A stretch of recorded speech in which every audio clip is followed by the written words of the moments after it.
Estás pensando en una presencial, ¿verdad? Vi que pusiste, ya ves que te Sí, sigo va a en... ser en Gandhi, justo ayer la cuadramos, Francisco y yo, va a ser, me parece que el 9 de noviembre, entonces ya te estaré avisando.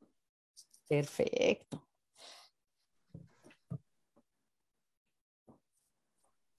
¿Qué tal? Muy buenas tardes. Bienvenidos a una charla más de Cazul UNAM. Yo soy Irma Gallo. Estoy muy contenta porque hoy me acompaña una joven escritora que yo había conocido primero como cuentista, pues su libro de cuentos Tiempo de Cerezos fue todo un éxito. Lo publicó con la editorial Paraíso Perdido. Y ahora Laura Baeza nos presenta su primera novela, que es Niebla Ardiente. Estoy muy feliz porque esta es la primera presentación virtual de Niebla Ardiente. Te voy a dar la bienvenida, Laura. Te voy a agradecer que estés aquí con nosotros y luego a una breve presentación tuya. ¿Cómo estás? Bienvenida, Laura Baeza.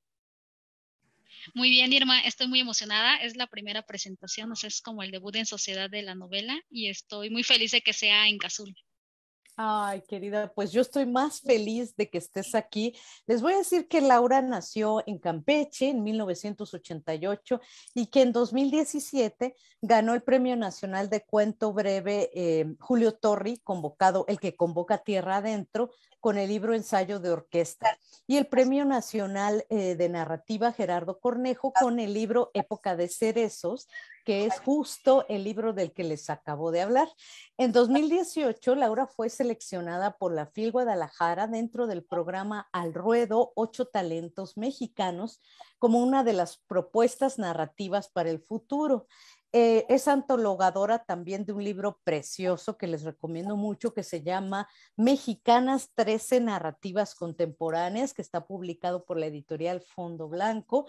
Bueno, sus textos se publican constantemente en revistas y antologías en México y en el extranjero. Actualmente, además de escribir ficción, Laura hace trabajos editoriales y publica contenidos en varios medios y yo estoy muy feliz de que esté aquí. Bienvenida, Laura Baeza. ¿Cómo estás?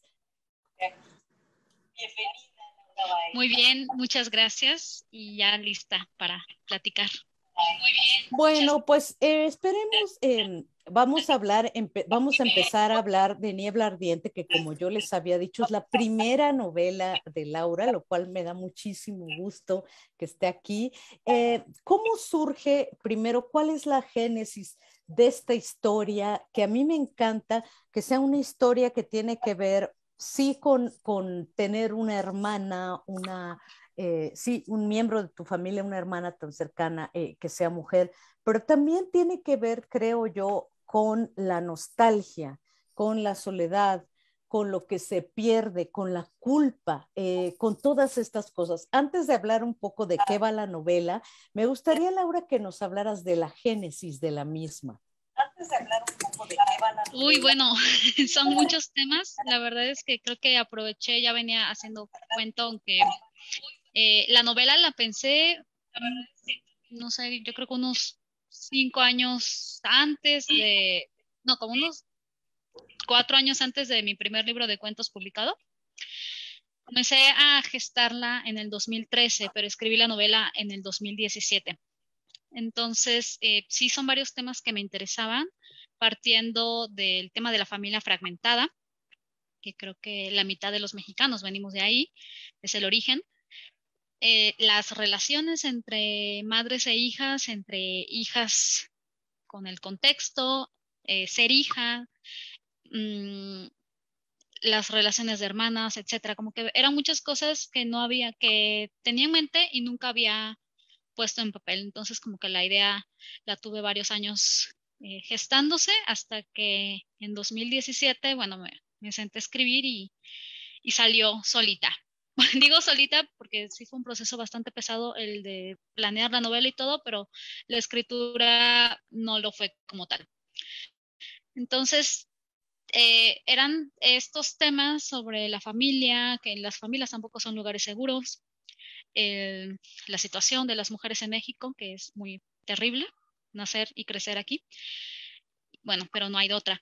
y también el riesgo que corren los periodistas, porque uno de los personajes es un periodista que tiene que retirarse del ejercicio para sobrevivir. O sea, eran muchas cosas que me rondaban en la cabeza y yo sabía que tenía que ser una historia de largo aliento, no podía contarla de manera fragmentada. No quería hacer historias individuales, quería que todas esas preocupaciones se vieran reflejadas en una sola historia y bueno, que desde el principio supe qué quería hacer, cómo lo quería hacer y hasta dónde quería llegar. El problema era intentar darle orden a todas las ideas. ¿Qué trabajo debió haber sido ese, Laura?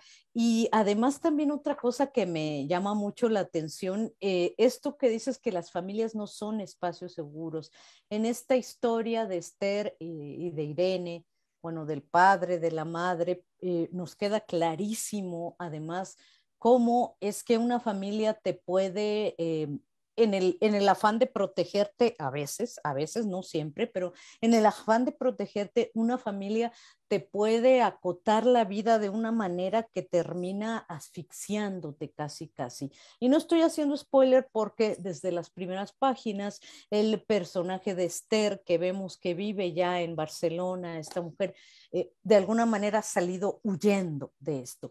Pero cuéntanos un poco acerca de esta situación de las familias y sobre todo, ¿sabes qué? De la mujer en la familia, porque creo que el ser hombre y el ser mujer, como en todo, es muy distinto en las familias, aunque esta sea una familia en la que predominan las mujeres, Rebeca, la madre, y las dos hijas, Esther e Irene, ¿no? Pero aún así creo que ser mujer tiene su caso, su situación muy particular, ¿no es así? Sí, exactamente. Bueno, yo no soy mamá, pero pues pasé la mayor parte de mi vida con la mía, que por ahí debe estar viéndonos, y sé lo que significa eso, ser el pilar o que en esa figura materna confluya todo lo demás y también crear un cerco alrededor de las hijas, sobre todo teniendo una hija vulnerable por enfermedad. Eso me interesaba muchísimo, pero también la transición que tiene el personaje de Rebeca a través de la novela, que la novela está contada en tres partes, eso tampoco es spoiler porque saben los primeros tres capítulos, entonces son tres tiempos que van avanzando hasta que se conjugan en uno solo, que es el presente, y como un personaje que es el núcleo de esa familia, en ese caso Irene, bueno, hace que también todos estén, es como un planeta en el que alrededor están orbitando los satélites, que son la mamá, el papá, más bien un cometa y la otra hermana, Esther, que es la protagonista. Entonces, eh, Irene es ese personaje que hace que todos confíen alrededor, pero los demás personajes también están encima de ella porque pues, es vulnerable y no sé qué. Y la mamá tiene que ver cómo sacar fuerzas para sobrellevar esta situación de una familia fragmentada. Y este cerco que se crea alrededor de la vulnerabilidad de Irene. Entonces también como algunos personajes que son muy fuertes al principio porque es lo que les toca, se van diluyendo y se van diluyendo cada vez más con el paso del tiempo hasta que se convierte en una presencia digital, en un puntito verde de activo o no activo, le contesto los mensajes o dejo pasar una semana más sin hablar con ella. Entonces creo que eh, quienes son madres sobre todo saben dolorosamente cuál es este papel en la vida de sus hijos. Y también quienes son hijos intentan desprenderse, quienes somos hijos intentamos desprendernos mucho de la relación, como la relación con los padres como si fuera un tipo de negación de uno mismo. Exacto, fíjate, esto que acabas de decir es interesantísimo, la relación de los padres y cómo nos despegamos, cómo nos queremos. Es, no por nada existe este dicho, esta cosa que se dice mucho de matar al padre. En las mujeres a lo mejor es matar a la madre, pero me interesa mucho también las relaciones que trazas tú en la novela que para nada tienen que ser como las relaciones que tú tuviste en tu propia familia, pero me interesa mucho el tema de las tres mujeres creciendo, bueno, las dos niñas creciendo juntas, la manera tan entrañable, y empecemos por ahí, que trazas, con que tú trazas la infancia de Esther e Irene. Ya más adelante les platicaremos un poquito más sin hacer spoiler de qué va la novela, pero creo que se gesta desde el principio esta relación tan entrañable en la que una de ellas, que es Esther, que es la mayor, tiene que cuidar de su hermana menor por una condición muy especial en la que ella vive. Sin embargo, aunque Esther todo el tiempo siente como que, híjole, o sea, chin, tengo que cuidar de ella, y como toda niña, ¿no? Como toda niña mayor que tiene que cuidar de una niña menor, así sea su hermana, que a veces reniega de ello y que se revela ante ello, pero sí hay también estas imágenes de ellas dos tomadas de la mano, jugando juntas. ¿Cómo construiste esto, Laura? Cómo fue siendo esta construcción de los personajes y de su relación de las dos?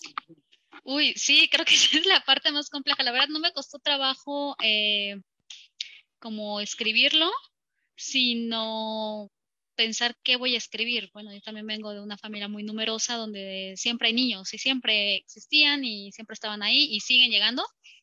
Entonces sé lo que es la convivencia y también yo tengo dos hermanos, así que crecí acompañada y sé lo que es que a la hermana mayor, que no soy yo, le enjareten a los hermanos porque es la obligación y es lo que hay que hacer, pero es que, bueno, ya creo que después de muchos años y trabajando en el tema, conmigo misma también, principalmente conmigo misma, pues es lo que corresponde y es lo que toca y es lo que hay. Y yo creo que no hay padres que se levanten, bueno, sí habrá algunos, pero son la excepción que se levanten pensando, voy a obligar a mi hija a que cuide a su hermanito porque quiero y su infancia tiene que ser así. No, es lo que nos toca o lo que les toca.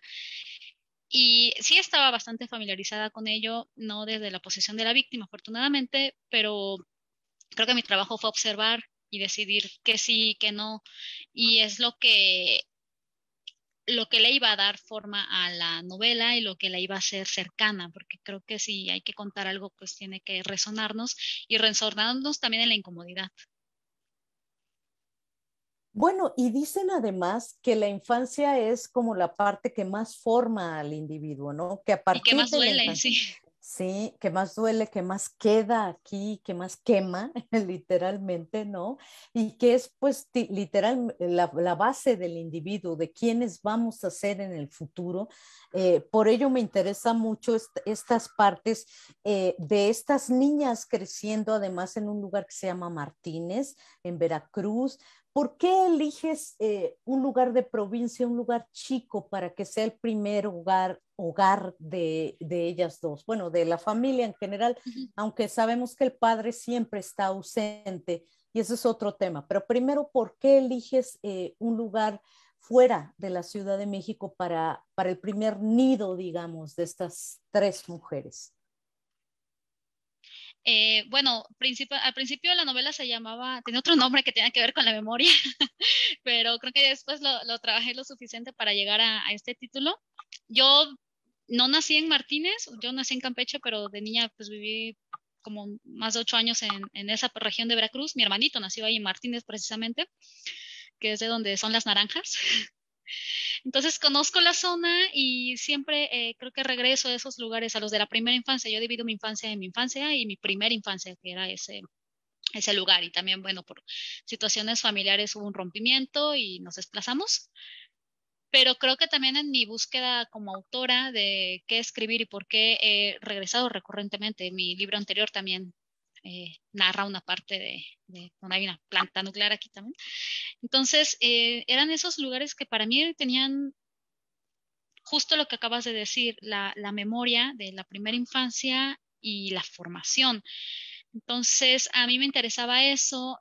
Yo tengo muy buena memoria sobre mis primeros años y recuerdo muchísimas cosas. De hecho, todo lo de el segundo capítulo, que es la infancia, el año nuevo de estas niñas en esa parte, pues yo me acuerdo que también muchos de mis días eran así, viendo los Looney Tunes o los videos de niños. Bueno, al menos nosotros vimos muchos videos de Videocentro y cosas por el estilo, eran cosas que yo quería escribir. Entonces, sí sabía que tenía que comenzar ahí. Bueno, el primer capítulo ya es el presente, el presente 2013, pero el pasado de esa familia, pasado, tenía que ser ahí, porque era la génesis y era donde la familia se había roto y por qué se había roto. Entonces, sí, para mí lo más lógico era ese lugar, con sus 3 o 4 calles, también Rebeca, una mujer que se tuvo que ir a vivir ahí por cuestiones de matrimonio y tener a sus hijos ahí y no le gustaba y nunca estuvo satisfecha, pero era lo que tenía que hacer. Entonces ya a raíz de la ruptura, que sucede unos capítulos después, se desplazan a un lugar mucho más grande, pero mucho más grande. O sea, la familia llega a vivir a la Ciudad de México y también es como, ¿qué hacemos en este mastodonte de concreto y sobrevivir? Creo que también es lo que muchos de nosotros hacemos todos los días en cualquier mastodonte de concreto o en cualquier lugar recóndito de la República, que es sobrevivir. Y en ese cambio se ve la transición de Rebeca, que es la madre, que después es el personaje que se va difuminando, y el crecimiento de las hijas, o sea, pasar de un contexto totalmente rural y calles de tierra a, pues, a lo que tenemos aquí, quienes vivimos en el centro del país. Entonces, para mí era, eh, desde el inicio sabía que la novela tenía que transcurrir en esa zona. A mí me gusta mucho también porque en este ambiente que van creciendo las niñas y cómo Esther siempre tiene esta mirada tan especial sobre todo lo que la rodea, ¿no? Sobre este lugar donde están las naranjas, sobre el camino, sobre la escuela de monjas. Creo que desde ahí se va tejiendo la voz narrativa de Esther, que me parece maravillosa, además me parece muy precisa y muy bien lograda. Y es en estas primeras recuerdos, digamos, de la infancia de ellas, donde también empezamos a conocer un poco de quién es Irene.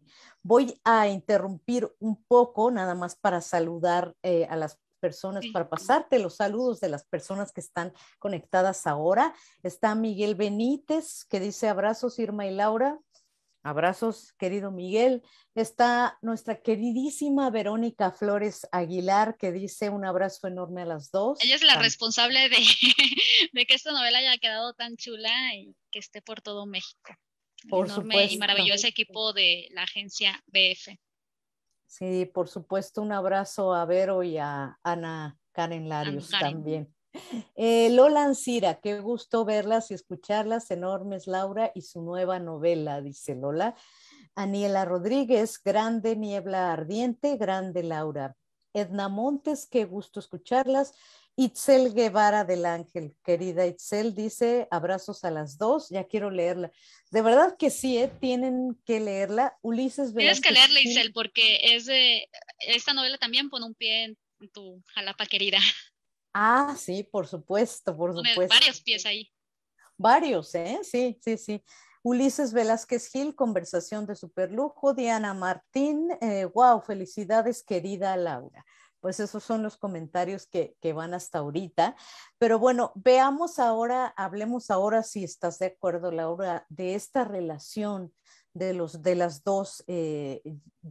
Acabas de comentar tú que un poco al mudarse a la Ciudad de México, el personaje de Rebeca, que es la madre, empieza a desdibujarse, pero creo yo que Esther e Irene se van haciendo todavía esta relación en un principio más fuerte, en otro momento también Esther insiste en querer separarse de Irene, pero ¿cómo afecta justo a esta relación entre las dos hermanas el cambio de ciudad?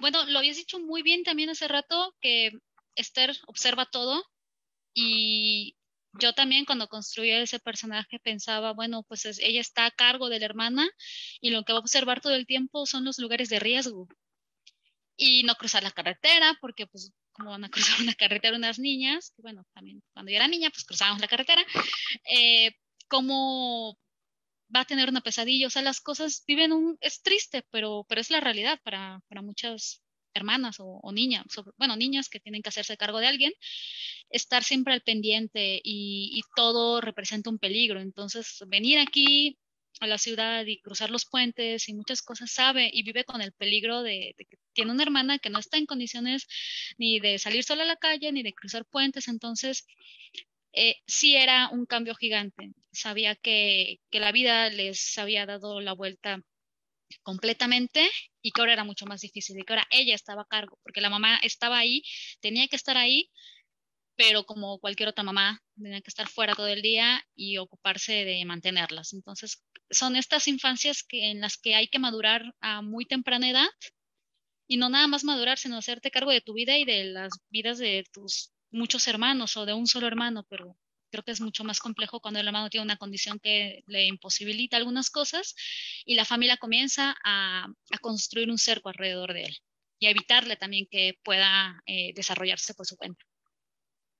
Esta novela, Niebla Ardiente, no es una novela que esté narrada de manera lineal. Hay dos espacios, principalmente el espacio de Barcelona, en donde en la actualidad vive Esther y donde empieza la novela, tal cual, donde empieza, digamos, en este momento de la El vida primer de Esther. capítulo. Ajá. Va ¿Por transicionando qué? de un pueblito, ya luego se hace cosmopolita.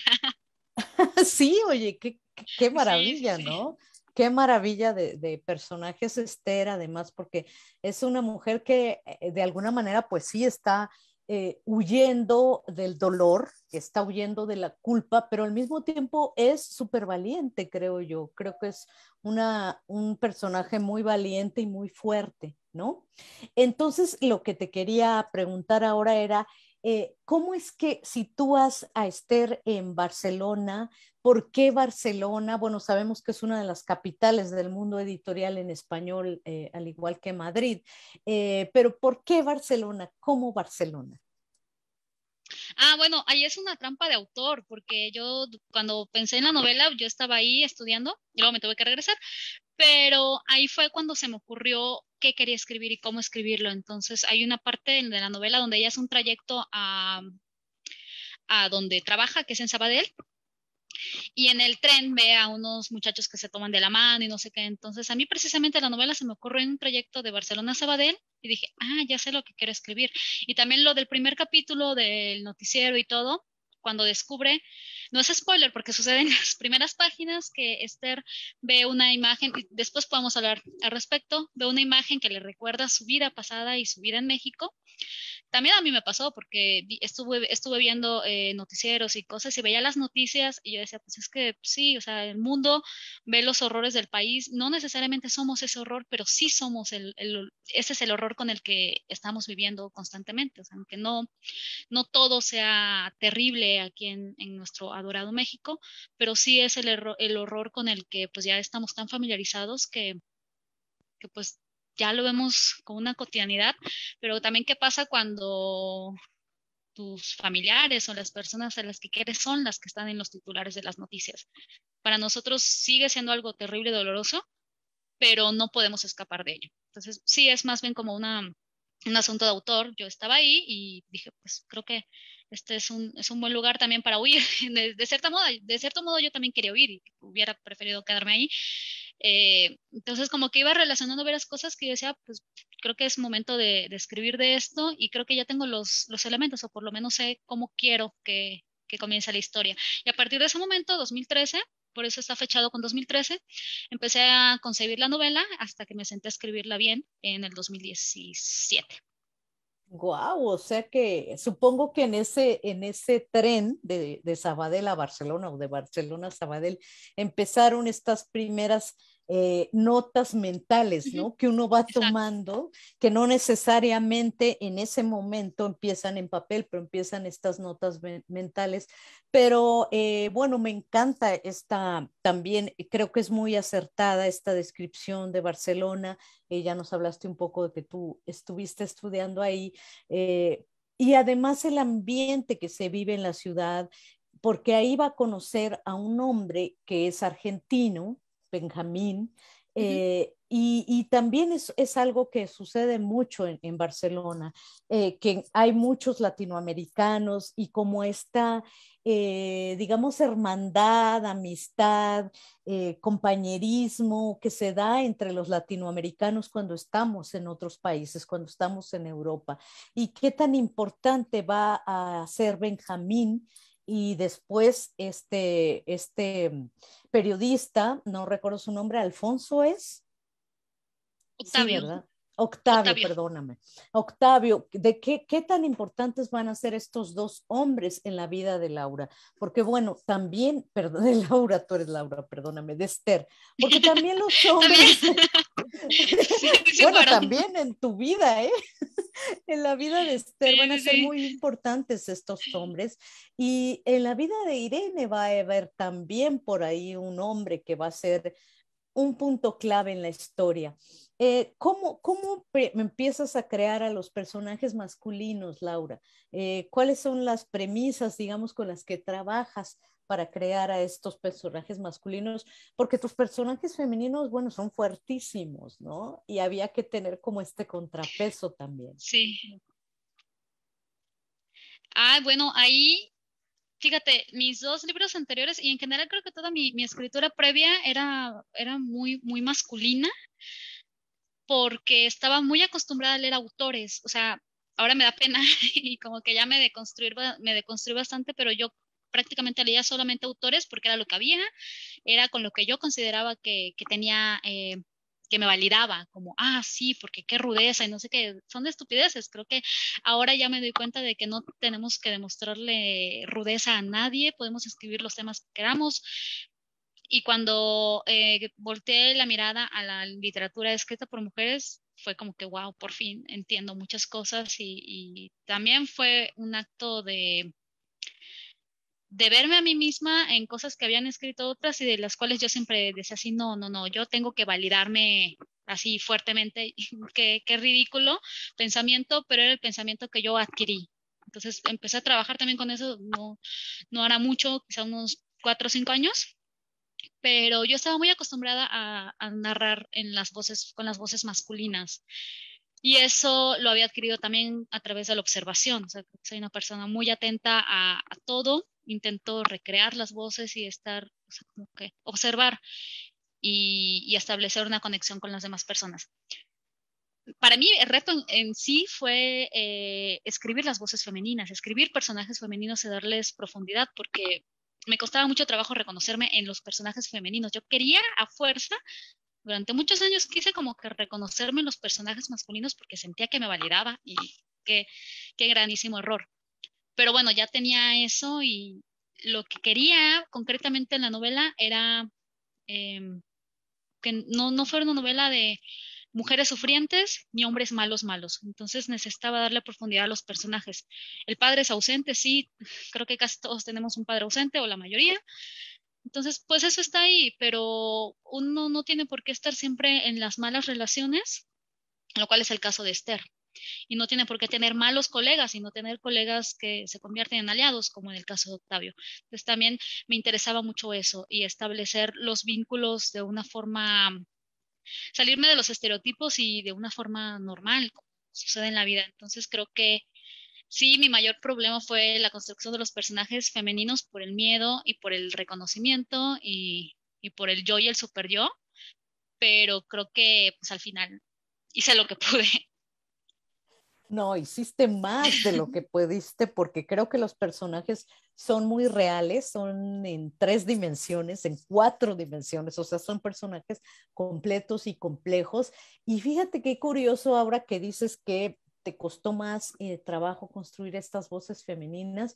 Bueno, yo les quiero comentar a todos los que están siguiendo esta charla que yo tomé una sesión de un taller maravilloso, del taller Habitaciones con Laura, que fue justo que tenía que ver con las atmósferas, con la construcción de las atmósferas, y nos pusiste de ejemplo a Lucía Berlín, porque Laura es una lectora bueno, es muy lectora, pero además le gusta mucho Lucía Berlín, mi perrito está ladrando, lo siento, y siento un poco esta naturalidad de los personajes femeninos que yo encontré en Lucía Berlín. No sé si esto es algo consciente o es algo que simplemente sale de repente, pues cuando uno lee mucho a una autora o cuando a uno le gusta mucho una autora, cuando tú estás escribiendo, pues te salen ciertas cosas, pero siento que hay ahí esta naturalidad, esta suavidad, no por decir, no quiero decir que no son personajes fuertes ni profundos, porque lo son y son personajes con claroscuros, pero quiero decir que no se sienten forzados, qué es lo que tiene Lucía Berlín. No sé si pensaste en eso en algún momento o te das cuenta ahora que ya la novela está aquí publicada. Eh, sí, y un poco de todo. Creo que fui más consciente en el trabajo de edición. De hecho, la novela era una cosa así gigante, como de 300 páginas y algo. Y lo que me costó mucho trabajo fue la edición, o sea, la escritura, al Word fue un trabajo muy rápido, así como nunca he sido madre, pero cuando dicen, no, es que parí como en 20 minutos ya estaba fuera, bueno, pues así fue la escritura de la novela, como que tenía tanto y decía, ya fueron varios años de pensarla, voy a escribir, me encerré unas semanas, escribí, quedó, y luego así, ¿y ahora qué hago? ¿Qué sigue? Que fue el trabajo de edición y de darle profundidad a los personajes. Yo amo todo lo que tiene que ver con los ambientes porque también soy muy visual, o sea, amo salir a caminar y ver las cosas. Entonces quería que la construcción de ambientes fuera auténtica y sí, ya durante la edición de la novela, que tardé igual un tiempecito como trabajándola y reforzando ciertas cosas y eliminando otras, me concentré en los detalles que a mí me gustan de muchos autores. En el caso de Berlín, bueno, la creación de atmósferas me parece perfecta y que no está mal. Yo creo que también ese era mi gran error hace muchos años, como querer hacerme la fuertota. No está mal mostrar también a personajes vulnerables, porque todos somos muy vulnerables, no se trata de llevar una careta de yo soy así, la mala de la literatura. Qué bueno que existan las malas de la literatura, pero creo que yo no soy la mala de la literatura, entonces, ¿por qué no mostrar la literatura que me interesa escribir, que también es la literatura de la vulnerabilidad? Entonces ahí sí me fui apegando a las cosas que me gustaban de muchos autores y supongo que pues permeó bastante mi lectura de Lucía Berlín. Sí, yo creo que está mucho ahí.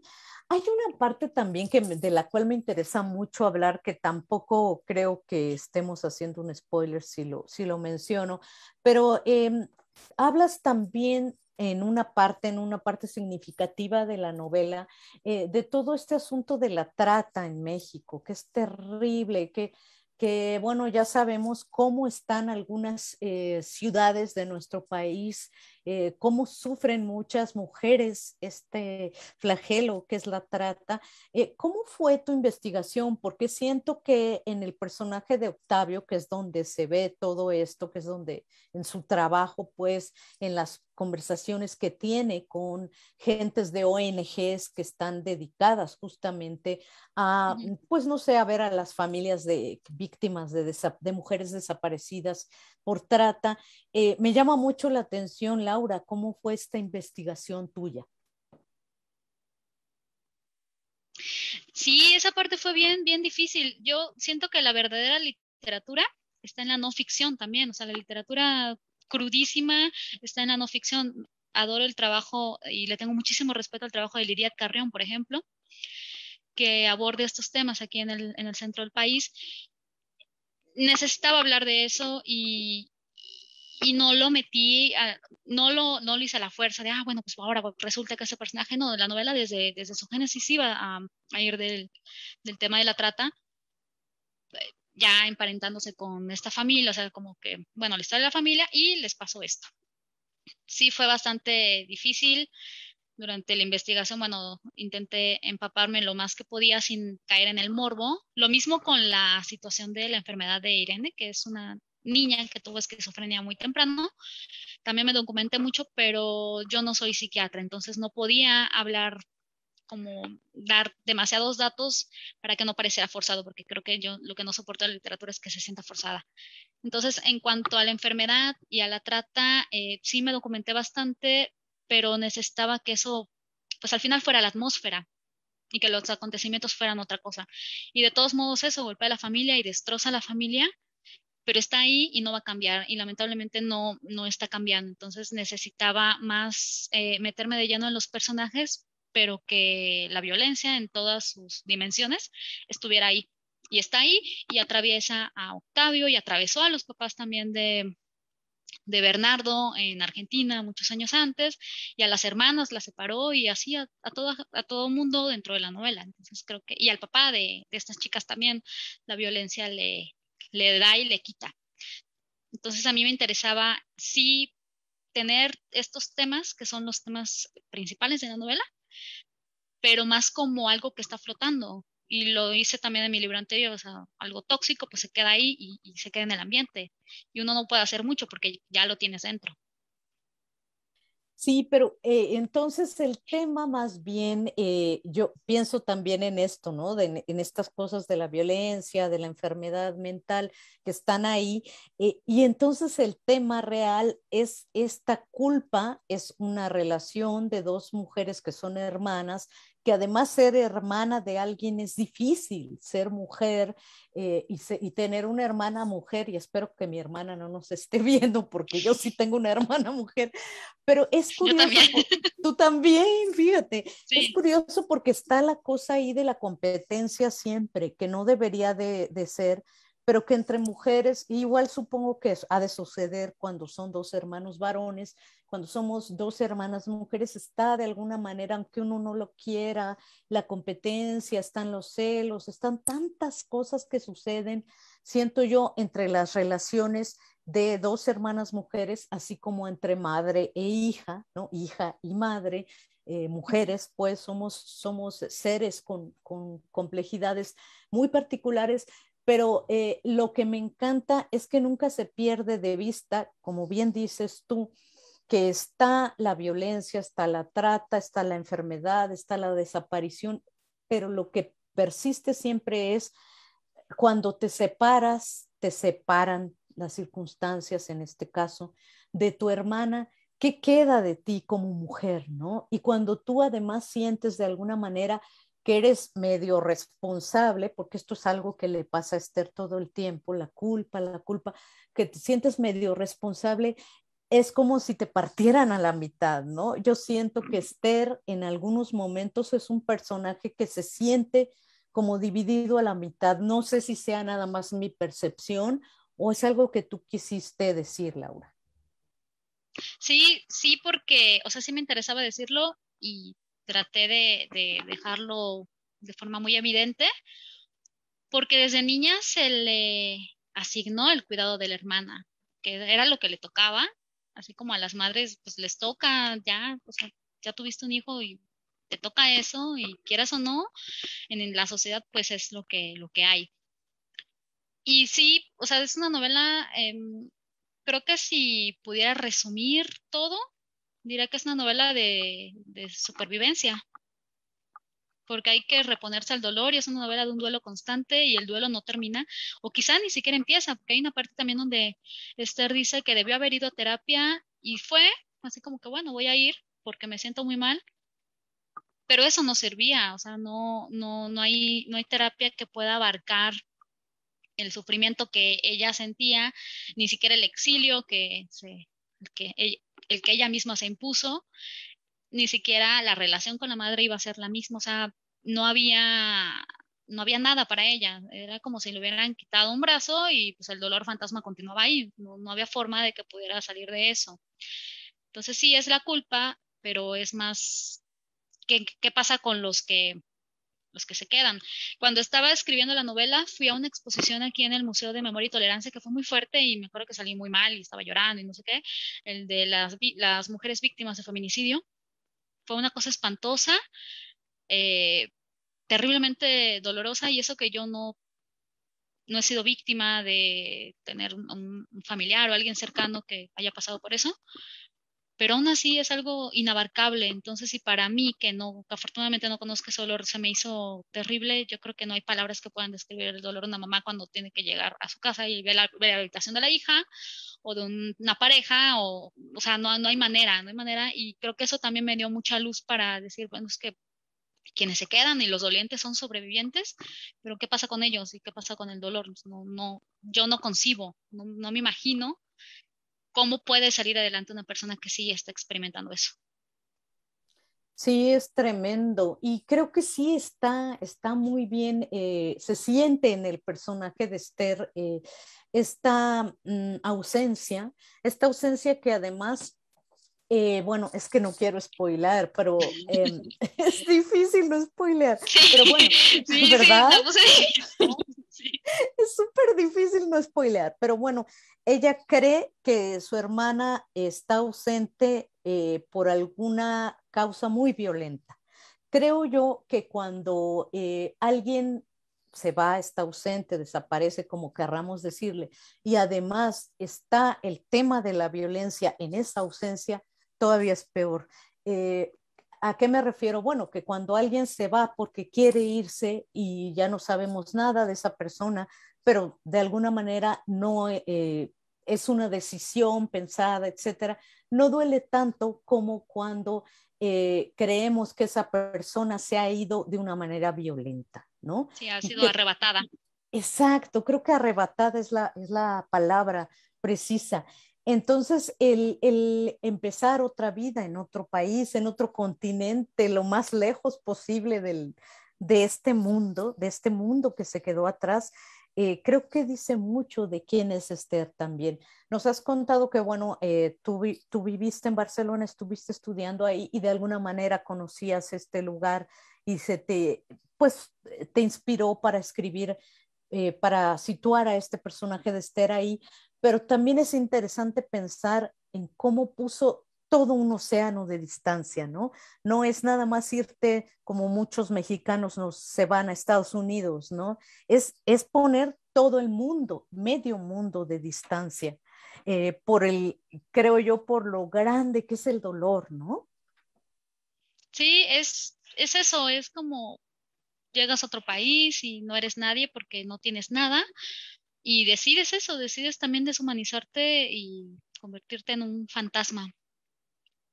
Y no sé, creo que, bueno, yo no lo he experimentado, pero si me sucediera, creo que también haría lo mismo. O sea, borrar todo lo pasado, cosas buenas, porque también hay, porque lo que sobresale son las cosas malas. Entonces fue la decisión que ella tuvo y no, que ella tomó y no tenía los medios, pero se hizo de los medios para irse y para estar lo más alejada posible. También evitaba como identificarse en otras personas, establecer relaciones porque no tenía las condiciones sentimentales o emocionales para poder hacer eso. Y hay una parte también de la novela donde dice que ya hacia el final, donde dice que pues no podía sentir más que culpa y que ni siquiera con el exilio, y hace una comparación con Caín y Abel, porque creo que también esos mitos bíblicos nos persiguen toda la vida. Yo no soy creyente, pero o sea, me identifico muchísimo con muchos de ellos, porque son axiomas y vivimos también a través de estas tradiciones ideológicas, vivimos a través de la culpa y el dolor. También mucha de la formación de estas dos chicas fue apegada a la religión, a pesar de que sus padres no profesaban, pero pues había que hacer algo con eso y intentar darles una explicación de mundo. Entonces, cuando ella se encuentra con la situación de su hermana, dice, es que no hay explicación no hay palabras que me puedan dar una explicación de lo que yo estoy sintiendo y pues me voy a ir porque no puedo más. Sí, y el agua, fíjate, ahorita que estaba pensando, porque te había dicho que pone medio mundo de distancia, y ella está en Barcelona y mira el mar, y siento a veces yo que el agua también es un símbolo, a lo mejor no consciente, en esta novela, porque a Irene también, en un momento de su vida, que insisto, no quiero spoilear, pero un momento de su vida donde está en un lugar pues que no quiere estar, que nadie quisiera estar, pero lo único que le da calma es el lago, un Uh -huh. lago que está ahí, ¿no? Entonces, ¿qué representa para ti el agua, Laura, si es que representa algo? ¿Por qué estas dos mujeres se mueven en estos dos extremos donde hay agua? Sí, el agua es un elemento, de hecho aparecen lagos en momentos clave de la novela. Y fíjate, algo muy curioso, nota al pie, el fin de semana fui con Daniela Rodríguez a subir un cerro, porque ahora subimos cerros, y fuimos a una parte aquí en el Estado de México y yo veía así de, qué bonito, pero de repente vi que decía, creo que sí es Xonacatlán, y tenía las indicaciones y es el lugar donde aparece en la novela, o sea, donde encuentra unos cuerpos que también son clave en la novela. Y se me hizo muy chistoso que de repente pues nosotros estábamos en el sitio donde ocurre algo horrible en mi novela y yo ni en cuenta, o sea, no sabía, nosotros fuimos por ir, pero fue así como muy impactante. aquí sucede eso, aquí es lo de mi novela y aquí estuvo también mi personaje y por aquí pasaron mis personajes, yo no tenía ni la menor conciencia y pues sí, un lugar muy bonito con unos lagos, muy, muy lindo, pero pues en la ficción es el horror. Y también hay una parte, bueno, no es spoiler porque Irene es una niña que, bueno, una chica que tuvo esquizofrenia muy temprano y en el primer diagnóstico, pues en el consultorio de su psiquiatra infantil hay una pecera. Entonces ella está así como bobada viendo los peces. Sí, es un elemento que le da cierta calma y en un sitio donde también Irene tiene que estar, aunque no quiere estar ahí, hay un pequeño lago y al final pues todo siempre termina en un lago y la relación de los papás también en un lago, o sea, como que intentaba encontrar estos elementos que a mí en lo personal me encantan y me obsesionan, los lagos, amo los lagos, por eso decía que pues, la novela pone un pie y dos y varios en Jalapa, donde están los lagos, y en Barcelona, donde está el mar, y Esther dice, bueno, pues ahora estoy en un lugar que es el mar y qué bonito, porque siempre quise, pero para mí no representa nada. Entonces, si a Irene sí le representaba mucho ver un lago y estar cerca del lago porque la tranquilizaba, a la otra su culpa es tan grande que simplemente no le significa otra cosa que, bueno, qué bonito el mar, pero no me importa. Sí, qué cosa, ¿no? Estos elementos de la naturaleza también que tienen mucho que ver con los personajes. No sé, la niebla también, estas atmósferas que hay, y volvemos al tema de las atmósferas que hablamos cuando hablamos de Lucía Berlín. Esta niebla, esta neblina que hay en los campos de naranjas, donde han crecido ellas, etcétera, y cómo todo eso mismo se puede volver de alguna manera en una pesadilla, ¿no? Cuando no se puede encontrar, no pueden encontrar a Irene, y tampoco es un spoiler porque tú ya también dijiste Sí. algo de esta condición que tiene Irene, de esta esquizofrenia que tiene. Cuando no se puede encontrar a Irene, estos mismos lugares donde hay lagos, donde hay mucha vegetación, etcétera, se vuelve una pesadilla. De repente pienso en Cumbres Borrascosas de Emily Bronte, cómo las fuerzas de Amo la ese libro. naturaleza. Yo también. Creo que se mis novelas favoritas de toda la vida, así, adolescente dramática. Ay, sí, Ay, Catnip. yo también, Sí. ¿verdad que sí? Y ahí La es una de... naturaleza es un elemento indispensable en esa Exacto. novela. Exacto. Y siento que en la tuya también, también la naturaleza está todo el tiempo. También hay por ahí un trayecto en automóvil por el estado de Veracruz, Ujú. desde el estado de México, desde la Ciudad de México hasta el Sí, estado de Veracruz. No voy a decir por qué ese trayecto, pero también tiene mucho, mucho que ver en la neblina, lo que está pasando con los personajes. Y ahora que dices que amas Cumbres Borrascosas, pues me queda sí, sí, sí, clarísimo, sí, sí. ¿no? La naturaleza también les dice algo a las emociones o sucede, se empareja cuando tus personajes están viviendo estas emociones, ¿no? Sí, y lo de la niebla ardiente, bueno, es un fenómeno que sucede en las zonas cálidas, que yo lo vi, bueno, de niña pues sí conocía la niebla por frío, pero ya de adolescente adulta conocí la niebla por calor, que es cuando hay pues, como un choque térmico y comienza a evaporarse, pero lo ves así como, sí, se ve como una niebla normal, pero hace mucho calor en la mañana, hay una especie de bochorno. Y eso sucede mucho en el sur de Veracruz y Tabasco, que es de donde es la madre de estas chicas, de donde es Rebeca y es de Coatzacoalcos. Entonces, para ella representa mucha nostalgia sentir la niebla fría del estado de Puebla y de Veracruz y del estado de México y de la Ciudad de México, porque la que ella conoce de niña era la de la ardiente, la caliente, la de Coatzacoalcos, y les dice a sus hijas que, o sea, ella también como que su única compañera eran sus dos hijas niñas, chiquititas, es como que también tenía así sus monólogos de que se le va la onda, y decía, bueno, pero es que en algún momento ustedes también van a sentir nostalgia por esta, por la fría, porque, o sea, por este tipo de niebla, porque aquí es donde están creciendo. Y al final, pues, hay una ruptura y no terminan de crecer ahí, terminan de crecer en la ciudad más caótica del país, donde también hay otro tipo de condiciones. Sí, exacto. Mira, hay una pregunta aquí de nuestra querida, que tú también conoces muy bien, Laura Dalman de Toledo. Sí, Dice, Saludos, Laura e Irma. Felicitaciones. Y te pregunta que si hay elementos de la niebla unamiana, o sea, de Unamuno, en tu novela. Mm, creo que no. Creo que no hay mucho de él. Intenté concentrarme más en la que a mí se me hacía un poco más cercana, que pues era esta por calor y por contraste, que en la tradicional de Unamuno. Sí.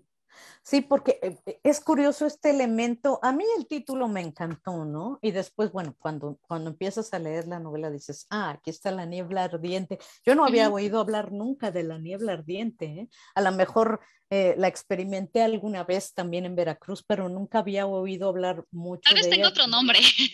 Ah, Sí, yo la sí. conozco así como, bueno, se está evaporando la niebla porque hay calor y cosas así. Quizá tenga otro nombre. Y yo le puse, pues, para mí era eso, como que representaba una dualidad muy extraña. Es un título muy, muy acertado y creo que tiene mucho que ver también con lo que decíamos de lo que viven los personajes. El título es como una contradicción, Exacto, parece un oxímoron. Y exacto. entonces, creo que tiene mucho que ver con esto de querer y no poder de los personajes, de Irene y Esther, de que quieren y no pueden, de que se adoran, pero al mismo tiempo estar juntas es bien difícil. ¿No? Sí, Para las dos. sí, y para Esther también estar con su mamá se vuelve como un lugar donde no desearía estar y o sea, es la familia que no quiere, pero es la que le tocó. Y son las condiciones que repudia y es donde está. Y también tiene esta transición ya cuando se convierte en una adolescente adulta insoportable, de mi mundito intelectual solamente es mío y mi hermana es tonta y no quiero que entre. O sea, creo que también muchos hemos transicionado en eso, pero son cosas que están ahí. Y ya con el paso de los años no se da cuenta que, ah, bueno, tampoco estaba chido, pero pues fui ese tipo de persona y qué lástima. Y es lo que son mis personajes, como personas vulnerables que se defienden como pueden con lo que tienen. Sí, eso es maravilloso. Creo que, como te decía hace rato, que tiene mucho que ver esa vulnerabilidad que los hace a estos personajes como más vivos, más reales, más completos y más complejos al mismo tiempo. Cuando Sí, yo hablaba de estos personajes que están como muy bien asentados en la cotidianidad, pero al mismo tiempo son extraordinarios, pues se sienten muy naturales y eso es lo extraordinario y lo difícil de lograr y algo que creo que tú has logrado con creces en esta novela Niebla Ardiente. Y ya casi se nos acaba el tiempo, Laura Baeza, pero yo quiero preguntarte, eh, Temporada de Cerezos de alguna manera también se puede leer como una novela, aunque son cuentos, pero ¿cómo fue esta transición, digamos, del cuento a la novela para ti como escritora? ah, es que a mí me encanta mucho escribir cuentos, de verdad, adoro escribir cuentos. Esta novela la escribí antes que ese libro, y antes incluso que, sí, que ensayo de orquesta, y ya luego, o sea, como que escribí, pero luego lo que tenía de esta novela lo borré, lo eliminé y empecé de cero. Y pues fue como escribir tres libros al mismo tiempo. Bueno, dos muy rápido, que fueron esos dos de cuento, y luego este, y me encarreré. No sentí pesada la transición, lo que sí era que no quería divagar en el tema, entonces fue lo que me costó trabajo, como apegarme de por sí me gustaba mucho Largo Aliento y tengo otros textos mucho más extensos que los cuentos cortos, o sea, textos como de 20 tantas, 30 páginas. No me costó eso, sino que no querer abarcar tanto y no irme por las ramas, sino mantenerme en lo que tenía que contar y ser lo más puntual posible y no dejarme envolver por los problemas individuales de cada uno de los personajes. Sí que están ahí, pero como darles un panorama, o sea, como encerrarlos a todos en lo mismo y que circularan en bolita, pero cada uno de forma individual. Creo que esa fue la mayor dificultad cuando escribí la novela, porque me sentía muy cómoda así, página tras página tras página, no, eso no me dolió, pero te digo, como que prestarle atención bueno, tengo que seguir por aquí y por aquí voy, era lo que me pesaba. Fíjate, hay otros comentarios aquí. Mira, Didi Mantova te dice Didi, Sí. Didi Mantova te dice muchas felicidades, hermosa Laura, eres una escritora increíble. Ay, Alexis ella es muy buena. González, Alexis González, a mí me dio la sensación de que Esther también huye de las cosas que nunca pudo decirle, pero siempre se encuentra esas palabras en sus recuerdos. Qué padre Sí, opinión de porque Alexis. creo que eso es feo cuando pierdes a alguien. O sea, el café de la esquina ya no es el café de la esquina y la ropa que usaste el día que te dieron la noticia, pues ya no la quieres volver a usar. O sea, los olores, creo que todo se convierte en un infierno y precisamente es eso. Bueno, ella intentó como deshacerse lo más que pudo de esos recuerdos tangibles en olores y lugares y calles, pero de todos modos no le sirvió porque pues como una tortuga se llevaba el caparazón a todas partes. De hecho, sí lo dice, ¿no? Que es muy difícil para ella poder visitar ciertos lugares o pasar por ciertos lugares, el CEDART, por ejemplo, el Ujú. CENART, el Centro Nacional de Sí, las Artes, que es donde Irene baila, toma algunas clases, etcétera. Otros lugares que a ella ya de plano Esther ya no puede ver, ¿no? sí. Es muy interesante también cómo se construye esa parte. Eh, Perla Holguín dice abrazos, Lau. Esos son los comentarios que Sí, Perla tenemos. vivió, vivimos juntas y pues sí, cuando Perla ya no estaba aquí fue que escribí la novela, pero ella igual pues vivió muchas cosas pre a la novela conmigo. Fíjate, qué emoción, qué emoción. Laura Baeza, pues yo te agradezco muchísimo esta conversación. A todos los que nos acompañaron también les digo que pues que ya vayan y compren Niebla Ardiente, no se van a Muchas sí. arrepentir, ¿verdad, Laura? Lo van a disfrutar muchísimo. Miren, Sí, es sí, una está novela. buenísimo, ¿eh? 100%.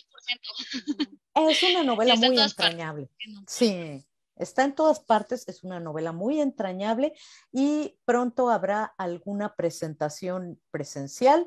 Yo no voy a hacer spoiler, ya Laura lo anunciará cuando sea la hora, ¿verdad, Laura? Sí, sí, sí.